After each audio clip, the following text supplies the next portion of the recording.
Tanah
Miaraba antsika rehetra tratrizao fotoana androany izao zay efa mifanarahantsika iarahana idera sankalazan'Andriamanitra amin'ny alalan'ny hira fiderana.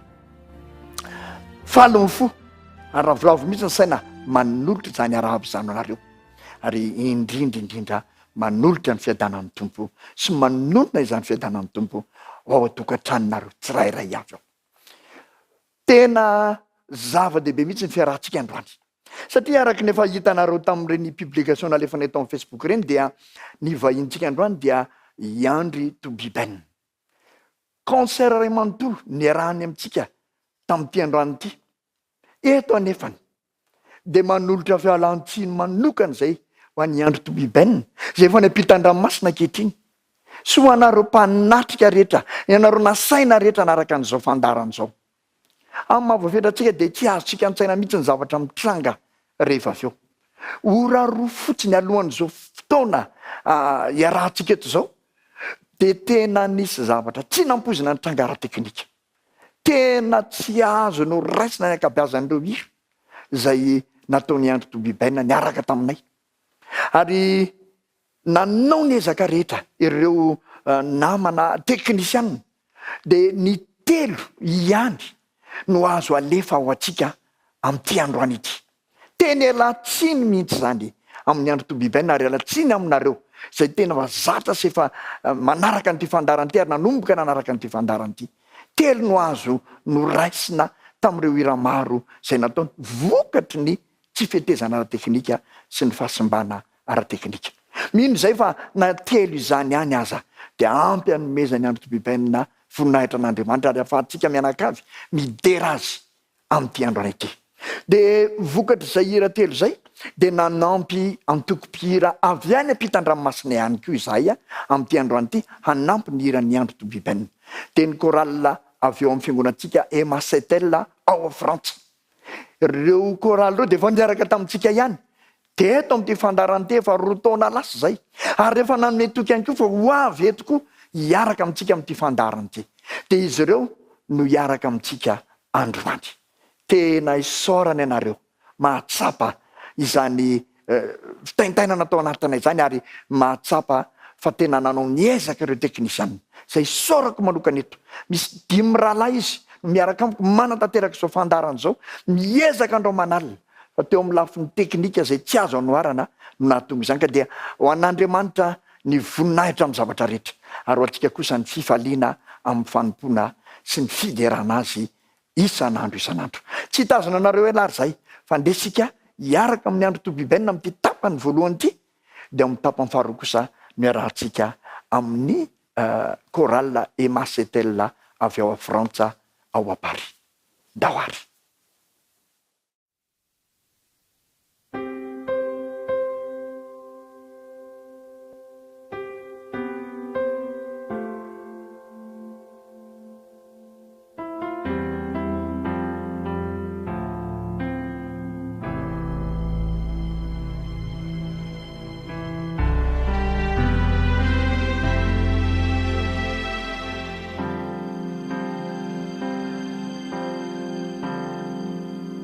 Kitani satana ni fiainantsika ity kanefa misy azo antoka ho anao ity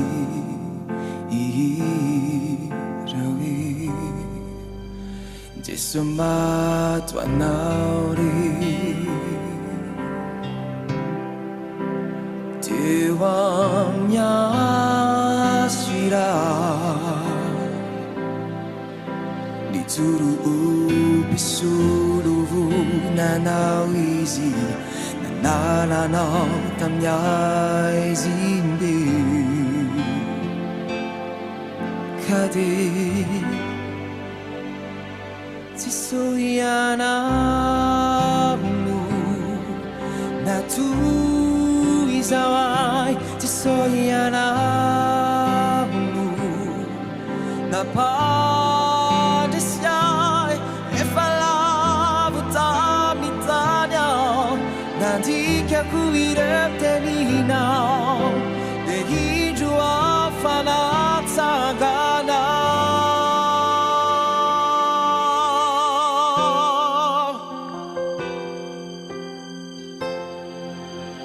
Jesumat wanari Dewa nyasvira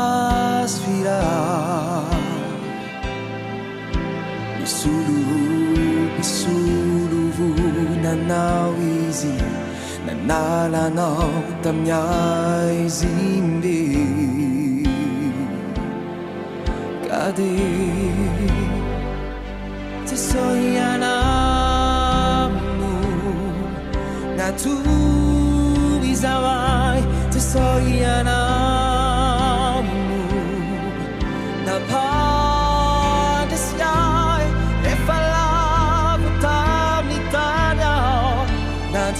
Aku hidup telinau Degi dua fanat sagana Tesoyanamu Natu izai Tesoyanawe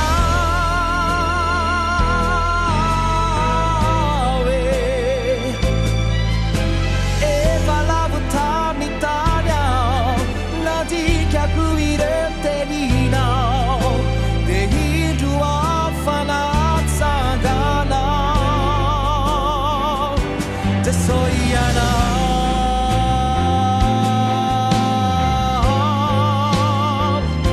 Tesoyana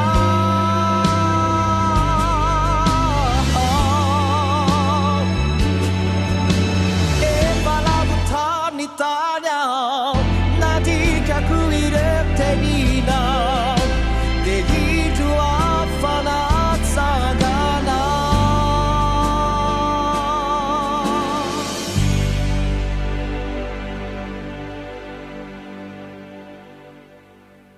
Jesumat wanari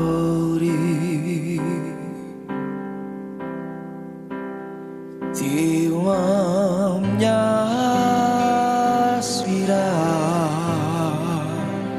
Zuru pisuluvu nanau izi Nalanau tamya Zimbe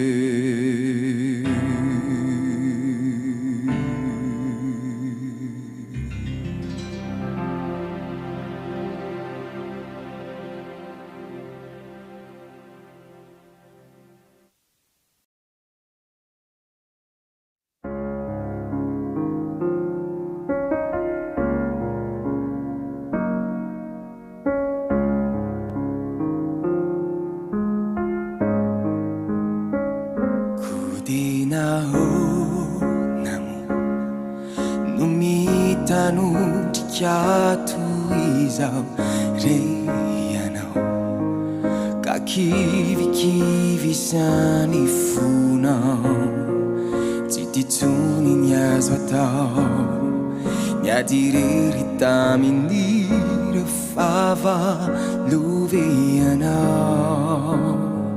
Tireuri hasuri Saru nauve lairana lata Ki Kristi Layaninya di famunzi nanau Inunano andrasanau Atuluri azianiu denyaniu nientanau Arjakau nilu Debandinu ilai titu Apitau alu Deilaminavuku Itanau nitanani Mamihina halau Ufania tuanau isi Aizaya Zaizanaku izau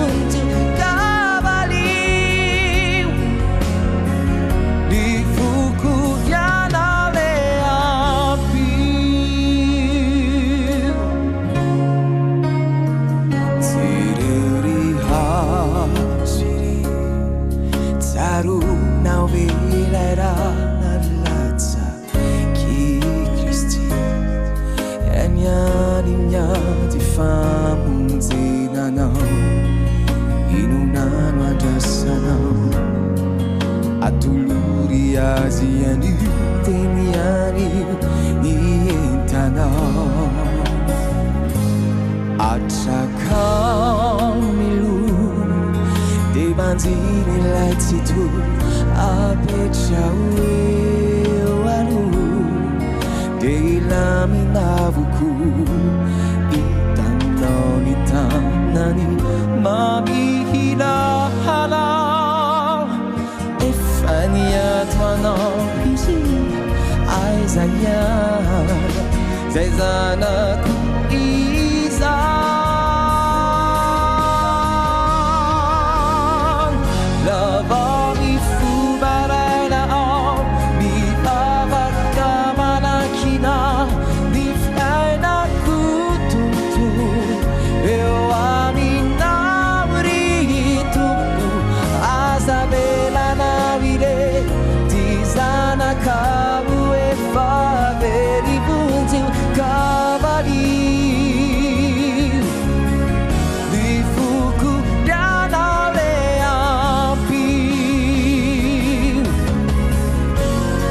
Batina no samaja ani Resu di faza favalo Tarubi calvari Daretta di Cristi Nadesi ila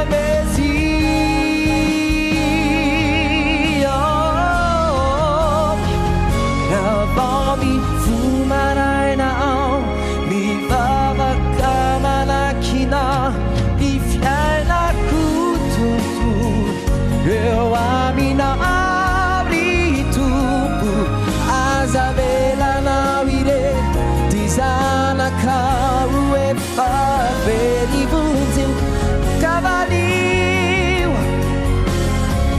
Ni fuku nyanare Ampiu Afare kajaku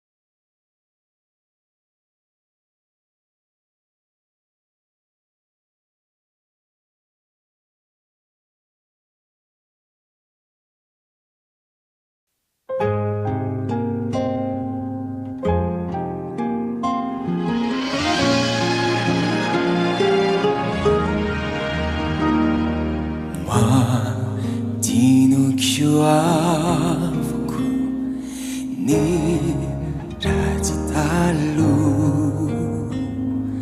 ni aratini fiainaku ifanafui kwavuku ni denini rajitu nui velumaku Kanata ficha mayeriku Sisi ataburaku Abitu mwero amiku Yuri na mafia wampu Krisima waisiwana Ufamzeni zaure etizao Rasuni fifunaku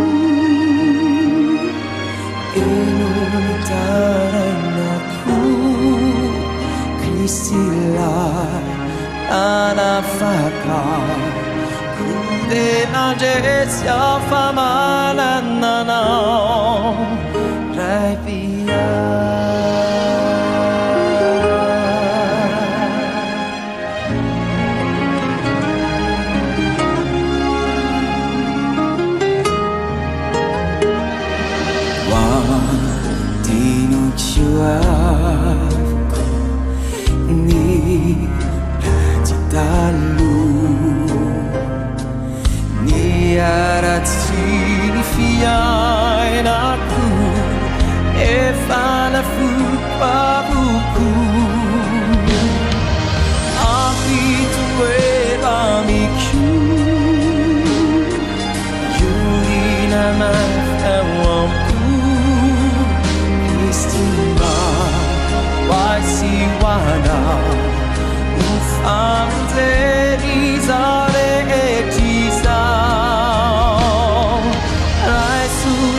Misaotra ny Andri Toubi-Ben tsika nitarika antsika mianakavy amin'izao fiderana izao. Tonga eto amin'ny antenatenany sika ankehitriny, avelantsika akaina kely izy, ary isika mianakavy kosa araka nefa mahazatra atsika. Ary tombontsoa atsika mandrakariva koa dia mba mandray ny tenin'Andriamanitra sy mandray fampaherezana avy amin'izany tenin'Andriamanitra izany. Ka amin'ity androany ity dia ao amin'ny Salamo 5 ka ny 7 sy ny 9 ary ny 7 no angalantsika fampaherezana. Ovakiko amintsika izany Salamo 5, 7, 9, 7 zany, ary rehefa avy eo dia angalantsika fampaherezana mba ahatonga antsika tanjaka mandrakariva amin'ny fanarahana an'Andriamanitra. Ny anaran'i Jesosy ary no mankina ny Salamo 5, 7 ka hatramin'ny 7. Kanefa Jehova mitoetra mandrakizay, efa nametraka ny seza fitsarana izy, ary izy hitsara n'izao tontolo izao amin'ny fahamarinana. Eny, hitsara ny firenena amin'ny fahintsiana izy. Ka dia Jehova no fiarovana avo ho an'ny mahantra, ho fiarovana avo amin'ny andro fahoriana. Zany no teny ao anatin'ity Salamo 5. Ty Salamo 5 ty moa dia Davida nanoratra azy, ary tononkira zay milaza an'Andriamanitra ilay mpitsara marina ary mitsara amin'ny fahitsiana, ka manafainy ratsy fanahy ary miaro kosa ireo ampahoriana sy ireo enjehana. Zany ity Salamo 5 ity. Isika mantsy dia asaina hiderin'Andriamanitra mandrakariva, asaina mba hanandratra izany fideran'Andriamanitra mandrakariva. Ny antony de ilay Andriamanitra zay tompontsika mihitsy, ilay Andriamanitra zay iankofantsika mihitsy no mendrika omena an'izany fiderana zany. Mendrika azy izany satria ny maha izy azy manontolo de mendrika fiderana. Ny toetrany, ny asany, ny maha izy azy, zany no hiderantsika an'Andriamanitra. Ka eto Davida mpanjaka de manome ny toetran'Andriamanitra anankiray zay tokony hijerana azy. Anaky telo mihitsy zany amin'ny teny 5:7 ny toetran'Andriamanitra tokony hiderantsika azy. Ny voalohany de ny 5 de milaza hoe Jehova mitoetra mandrakizay. Mandrakizay alao valo, mandrakizay tsy manam-pahatamperana. Izany ny maizy ny toetra ny Andriamanitra zay tompontsika io. Andriamanitra mandrakizay. Andriamanitra tsy nanam-piandohana izy, kanefa koa tsy manam-piavarana, fa maharitra mandrakizay. Na ino na tsy ino izao tontolo izao de izany ny toetran'Andriamanitra. Ary isika mino fa izany ny Andriamanitsika, ka tokony ho deraina izy amin'izany toetrany izany. Andriamanitra mitoetra mandrakizay. Tsy misy ny fotoana amin'Andriamanitra satria mandrakizay izy, ka tokony hidera azitsika amin'ny fotoana rehetra. Faharoa, efa nametraka ny seza hitsarana izy ary de hitsara izao tontolo izao amin'ny famarinana sy ny firenena amin'ny fahitsiana. Hitsara koa io Andriamanitra io, mpitsara io Andriamanitra io, saingy mpitsara amin'ny famarinana sy amin'ny fahitsiana. Na iza olombelona teto amin'ity tany ity, nandalo teto amin'ity tany ity, tsy maintsy handalo izany fitsaran'Andriamanitra zany. Zao mihitsy ny voalaza amin'ny Apokalipsy 20 de eo amin'ny 12 de misy an'izao teny zao hoe ary nahita ny maty aho, na ny lehibe na ny kely, nitsangana teo anoloan'ny seza fiandrianana, ary novelarina ny boky, ary nisy boky iray novelarina de ny boky ny fiainana izany, ary ny maty de notsaraina araka izay zavatra voasoratra tao anatin'ny boky araka ny asany. Ary ny ranomasina de namoaka ny maty tao aminy, ary ny fahafatesana sy ny fiainatsita namoaka ny maty tao aminy, de samy notsaraina araka ny asany izy. Mpitsara io Andriamanitsika io, ary mitsara amin'ny fahamarinana, tsy maintsy handalo fitsarana isika rehetra, kanefa azo antoka fa fitsarana marina sy mahitsy nataon'Andriamanitra. Ity Salamy 7 de milaza fa mitsara amin'ny fahamarinana izy, ary azo antoka fa amin'izay fotoana farany isiny fitsarana faranana amin'ny tantarany tany ity zay de mbola mpitsara marina sy mahitsy ny Andriamanitsika, satria Andriamanitra tsy miova ary tsy miova omaly anio ary mandrakizay ny Andriamanitsika. Toetra tokony hiderantsika azy koa izany hoe Andriamanitra mpitsara marina sy Andriamanitra mpitsara amin'ny fahitsiny zany ny Andriamanitsika. Ary ny toetra fahatelo farany ao anatin'ity Salamy 7 ity de le hoe Jehova no fiarovana avo ho an'ny mahantra ary fiarovana avo amin'ny andro fahoriana.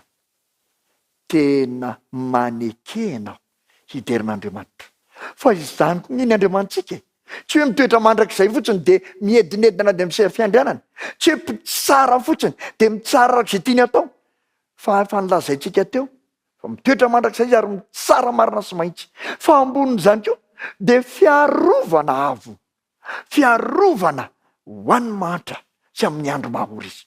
Azo antoka ny eo ambany fitantanany, azo antoka ny miaraka aminy, ary azo antoka fa anana fandresena izay rehetra mialika eo aminy, satria fiarovana avo ny Andriamanitsika. Tena mendrika io de raina izy amin'izany toerany sy toetrany izany. Noho izany de andeha ho piderin'Andriamanitsika. Tsy sasatra izahay eto amin'ity fandarana ity, mandrisika anao, mitaona anao, manasa anao ho piderin'Andriamanitra. Ndao fiainantsika manontolo mihitsy de atao fiderana an'Andriamanitra rano fotsiny. Na inona nalovantsika, na soa na ratsy, na mety na tsy mety, na mahafinaritra na manahirana, de andao tsy hoe sorontsika eo amin'ny fiainantsika ny toetra miteran'Andriamanitra satria toetra mandrakizay izy tsara marina ary mitsara ny fahitsiny izy fitoerana havo ho an'ny mahatra sy amin'ny andro fahoriana zay mety ralovatsika izy izany no andriamanitsika andriamanitra mendrika io teraina ho andeha asaiko ianao andao hiterasika ho aza ny voninahitra ary ho anao kosa ny fifaliana amin'ny fiderana izany andriamanitsika izany.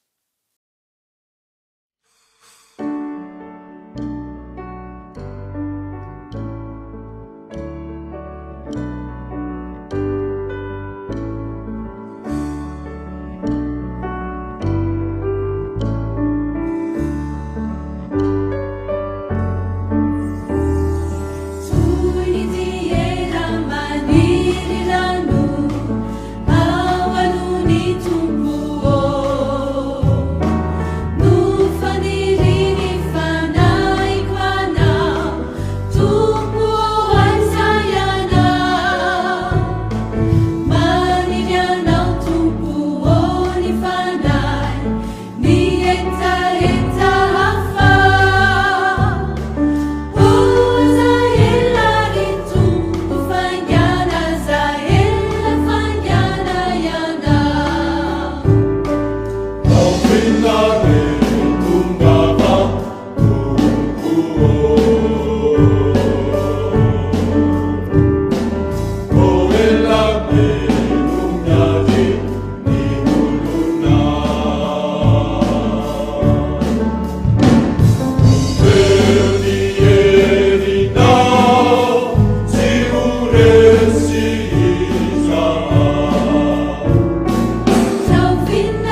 misaotra ny Andri Toubi-Ben tsika, misaotra ny chorale avy eo amin'ny fiangonantsika Emasetel ao Frantsika, niaraka tamintsika tamin'ity androany ity, nideran'Andriamanitra, nanome voninahitra azy, ary indrindraindrindra nandray fampaherezana tamin'ny alalan'ireny hira sy teny rehetra ireny.